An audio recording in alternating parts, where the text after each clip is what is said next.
ఆంధ్రప్రదేశ్కి ఇప్పుడు కీలకమైన అంశం ఏంటి అంటే రాజధాని పూర్తయిపోవాలి. అమరావతి రాజధాని, అమరావతి నిర్మాణాలు పూర్తయిపోవాలి మెయిన్.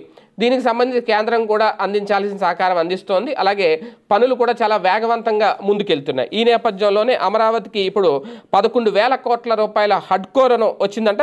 రాష్ట్ర రాజధాని అమరావతి నిర్మాణానికి హౌసింగ్ అండ్ అర్బన్ డెవలప్మెంట్ హడ్కో 11,000 కోట్ల రూపాయలు రుణం ఇచ్చేందుకు అంగీకరించిందంటూ తాజాగా మంత్రి నారాయణ ప్రకటించారు. ఈ మేరకు నిధులు కూడా విడుదల చేయాలని చెప్పి ముంబైలో జరిగిన హడ్కో బోర్డు సమావేశంలో నిర్ణయించుకున్నారట.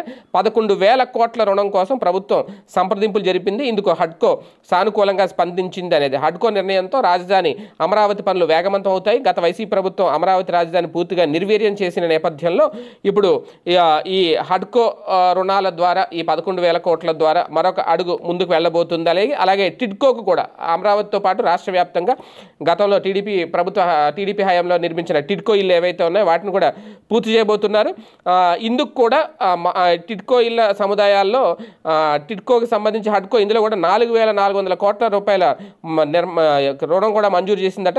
ఇది కూడా పనులు వేగవంతంగా అవుతున్నాయి. ఏదైనా ఇవన్నీ వరుసగా గుడ్ న్యూస్లే. ఒక రకంగా రాష్ట్ర అభ్యున్నతి కోసం, రాష్ట్ర డెవలప్మెంట్ కోసం ఇప్పుడు అమరావతి ఎంత అవసరమో అలాగే వాళ్ళ హయాంలో ఉన్న టిడ్కో ఇళ్ళను కూడా పూర్తి చేసి అన్ని మౌలిక సదుపాయాలు కల్పించి అక్కడ ప్రజలు నివాస ఆమోదయోగ్యంగా ఉండేలాగా వాటిని తీర్చిదిద్దాలి. ఇప్పుడు ఆ పనులు అయితే వేగవంతంగా జరుగుతాయి. మరి అవి ఎప్పుడు పూర్తవుతాయనే చూడాలి.